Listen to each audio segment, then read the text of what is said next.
अस्सलामुअलैकुम वरहमतुल्लाहि वबरकातुह। तो आज की वीडियो, जैसा कि मैंने कहा था पिछली वीडियो में, कि इसी टॉपिक पे होने वाली है कि एक स्टेटमेंट आपने सुनी होगी यूट्यूब पे कि एक नैरेटिव चल रहा है कि वर्ल्ड वॉर 2 के बाद अमेरिका ने 5 बड़ी जंगें लड़ी हैं और जिनमें से 4 जंगें अमेरिका हारा है। तो जैसा कि मैंने पिछली वीडियो में भी कहा था, ये एक काफ़ी ओवर सिंप्लीफाइड व्यू है और ऐसा नहीं है, ये फैक्चुअल बेसिस पे ऐसा कुछ नहीं है। और ये बात 2 वजूहात की बेसिस पर की जाती है, और ये मेरी अजम्पशन है, मैं गलत भी हो सकता हूँ कि लोग शायद उनकी कुछ और नहीं है, तो मुझे नहीं पता। लेकिन जितना मुझे समझ आता है वो ये है कि ये पोर्ट्रे करना चाहते हैं कि पाकिस्तान जो है वो अमेरिका से लड़ सकता है, या अमेरिका को फ़जूल में ही कोई टॉप 1 पोजीशन मिली हुई है मिलिट्री पावर्स की लिस्ट में। और ये पोर्ट्रे करना चाहते हैं कि America is not that strong military wise. तो आज इस वीडियो में वही हम डिस्कस करेंगे कि वो 5 वॉर्स थी क्या और उसमें हुआ क्या था। तो स्टार्ट करते हैं सबसे पहले गल्फ़ वॉर्स से। अच्छा, तो ये जो स्टेटमेंट दी जाती है कि 5 वॉर्स थी और 4 वॉर्स अमेरिका हार गया, तो वो जो एक वॉर जीती है ना, वो कौन सी काउंट की जाती है? वो ये गल्फ़ वॉर्स काउंट की जाती हैं, जो कि अमेरिका हार गया था और अमेरिका जीत गया था। तो गल्फ़ वॉर्स लड़ी गई थी अमेरिका और इराक़ के बीच में। असल में रीज़न क्या था? रीज़न ये था कि सद्दाम हुसैन का जब राइज़ हुआ था इराक़ में, तो उसने कुवैत को इन्वेड कर लिया था। ये पहली गल्फ़ वॉर की बात, और ये 2 गल्फ़ वॉर्स फाइट हुई हैं। तो उसने कुवैत को इन्वेड कर लिया था। और कुवैत को किस बेसिस पे उसने इन्वेड किया था? पहला एक इल्ज़ाम सद्दाम हुसैन ने लगाया कि ये हमारा ऑयल चोरी करते हैं, और ये प्रूव नहीं हुआ था कोई ये इल्ज़ाम। और दूसरा ये कह रहा था कि भाई ये पास्ट में हमारी ज़मीन थी, तो we are going to just invade it, okay, and we are going to make it our part. So ये था 2 रीज़न्स। तो जब वो इन्वेड उसने किया, तो यूएस ने बीच में इंटरवीन कर लिया, और उसने ना जो इराक़ी फोर्सेस थी, यानी कि सद्दाम हुसैन की जो फोर्सेस थी, उसको फोर्स आउट किया फ्रॉम कुवैत, ठीक है, बाहर निकाल दिया कुवैत से। तो ये पहली यूएस इराक़ वॉर थी, या गल्फ़ वॉर भी कहते हैं इसे, और ये यूएस जीत गया था, नो डाउट, ये सारे मानते हैं।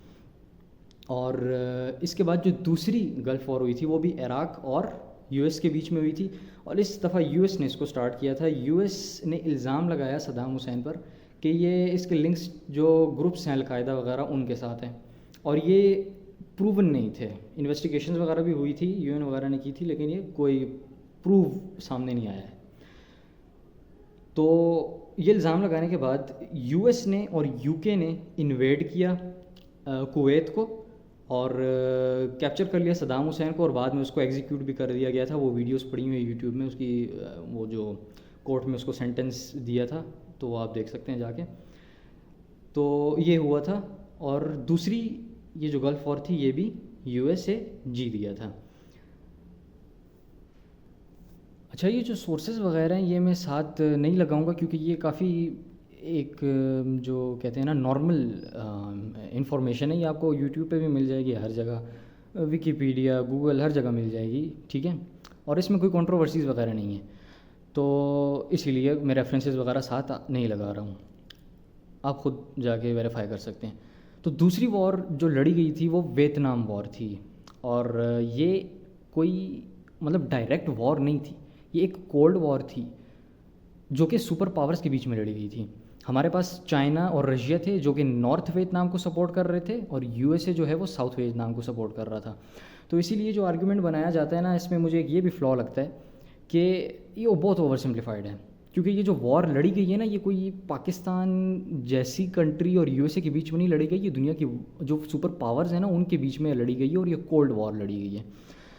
तो असल में हमें पता है कि रशिया और चाइना कम्युनिस्ट गवर्नमेंट्स हैं उधर, और जो हमारे पास नॉर्थ वियतनाम है ना, ये डिवाइडेड था वियतनाम। नॉर्थ वियतनाम में हमारे पास एक कम्युनिस्ट ग्रुप थी जिसकी इन्फ्लुएंस इंक्रीज़ करने के लिए रशिया और चाइना उसको सपोर्ट कर रहे थे, और साउथ में एक डेमोक्रेसी थी, कैपिटलिस्ट गवर्नमेंट थी जिसको सपोर्ट कर रही थी यूएसए, और यूएसए में भी यही सिस्टम चलता है, हमें पता है। तो इसीलिए ये अपनी इन्फ्लुएंस इंक्रीज़ करने के लिए ना सपोर्ट कर रहे थे, ताकि जो इनकी कंट्री का सिस्टम है वो इम्पोज हो जाए, ठीक है। तो इसमें यूएसए जो है वो ये कोल्ड वॉर हार गया था। वॉर कौन सी हारा था? कोल्ड वॉर हारा था। ये कोई एक फुल मतलब है वो जो ओपन वॉर थी, लाइक समझ गए होगे आप लोग, उस तरह की वॉर नहीं थी, ये कोल्ड वॉर थी। और वो क्यों हारा था? क्योंकि जो हमारे पास साउथ वियतनाम है जिसे यूएसए सपोर्ट कर रहा था, उस गवर्नमेंट की कुछ हरकत थी जो कि मैं इधर डिस्कस नहीं करूँगा क्योंकि वो टॉपिक से रेलिवेंट है। उनकी वजह से जो नॉर्थ वियतनाम की पब्लिक थी ना, वो नॉर्थ वियतनाम की साउथ वियतनाम की गवर्नमेंट थी, पब्लिक थी, वो साउथ वियतनाम की गवर्नमेंट के अगेंस्ट हो गई और उन्होंने नॉर्थ वियतनाम को सपोर्ट करना स्टार्ट कर दिया। यानी कि एक तरह से अभी सिनेरियो इस टाइम पे क्या हो गया था? इस टाइम पे सिनेरियो ये हो गया था कि हमारे पास दो ग्रुप्स बन गए थे। पहला ग्रुप साउथ वियतनाम की गवर्नमेंट यूएसए वर्सेस पूरे वियतनाम की पब्लिक, नॉर्थ वियतनाम की गवर्नमेंट, चाइना, रशिया। यानी कि आप अंदाज़ा लगा सकते हो। और ऊपर से एक्सपेंसिव भी ज़्यादा ये यूएसए के लिए था क्योंकि चाइना के बिल्कुल नीचे वियतनाम है और चाइना रशिया बिल्कुल वियतनाम के पास। यूएसए को ना जो एड्स भी भेजने पड़ते थे वो दुनिया के दूसरे कोने से इधर ला के भेजता था, ठीक है। तो एक रीज़न ये भी है कि यूएसए वियतनाम वॉर हार गया, वियतनाम कोल्ड वॉर, क्योंकि जो साउथ वियतनाम की पब्लिक थी ना वो उनके अगेंस्ट हो गई थी।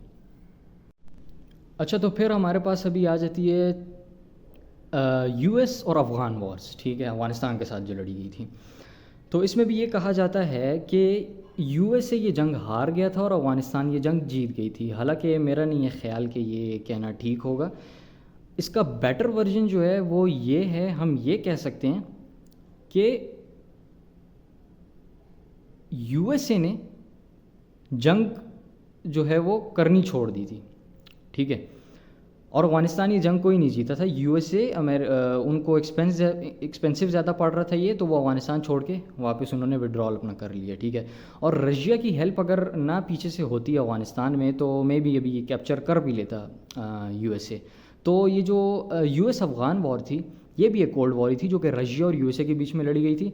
इसी तरह जो पहले वॉर थी रशिया अफ़गान वॉर, उसमें यूएसए जीता था, या हम ये कह सकते हैं कि रशिया छोड़ के चला गया था क्योंकि पीछे से तालिबान को अमेरिका की सपोर्ट थी।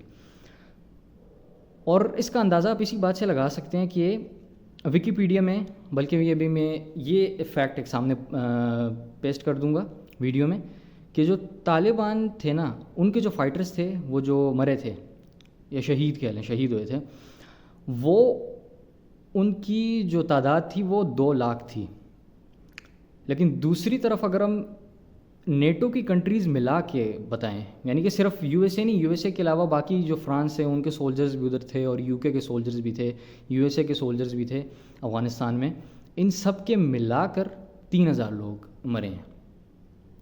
तो आप ख़ुद अंदाज़ा लगा सकते हैं कि एक तरफ वो पार्टी है जिसके 2 लाख लोग शहीद हो गए, दूसरी तरफ वो पार्टी है जिसके 3000 बंदे मर गए। तो क्या ये कहना फेयर होगा कि अमेरिका हार गया? मेरा नहीं है ख्याल ये फेयर होगा कहना। तो इसीलिए इसको भी काउंट करना अमेरिका की लूज़ में मेरा नहीं है ख्याल ये ठीक है। अच्छा, फिर जो आखिरी वॉर आ जाती है वो हमारे पास कोरियन वॉर आ जाती है, और ये भी एक कोल्ड वॉर ही थी। और इस वॉर में ना स्टेलमेट हो गया था ये। इसमें भी वही वियतनाम वाला सिस्टम था, एक नॉर्थ कोरिया और साउथ कोरिया, और आज तक ये दोनों हैं। नॉर्थ कोरिया को कौन सपोर्ट कर रहा था? चाइना और रशिया सपोर्ट कर रहा था। साउथ कोरिया को कौन सपोर्ट कर रहा था? अमेरिका सपोर्ट कर रहा था। और रीजंस भी वही थे पीछे कि नॉर्थ कोरिया कम्युनिस्ट गवर्नमेंट थी उधर और साउथ कोरिया में कैपिटलिस्ट गवर्नमेंट थी, तो इसीलिए ये इनको दोनों मतलब इन कंट्रीज़ की तरफ से सपोर्ट मिल रही थी डिफरेंट रीजंस की वजह से। तो इसका हिस्ट्री में ये है कि वर्ल्ड वॉर 2 से पहले ना जापान के अंडर था कोरिया। वर्ल्ड वॉर 2 के बाद क्या हुआ ना कि ये 2 मतलब स्टेट्स बन गई, नॉर्थ और साउथ कोरिया।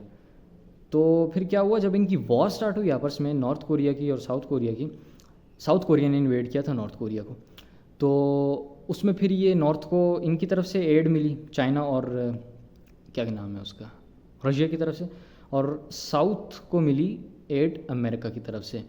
और अनलाइक द वियतनाम वॉर, इस वॉर में स्टेलमेट हो गया था और दोनों साइड्स जीत गई थी, ये कोल्ड वॉर कह सकते हो एक तरीके से। तो अच्छा, इधर मैं एक अजम्पशन दे रहा हूँ और ये फैक्ट शैक्ट कुछ नहीं है, ये एक अजम्पशन है, ये ट्रू भी हो सकता है फॉल्स भी हो सकता है। वो ये है कि अगर मुझे ऐसा लग रहा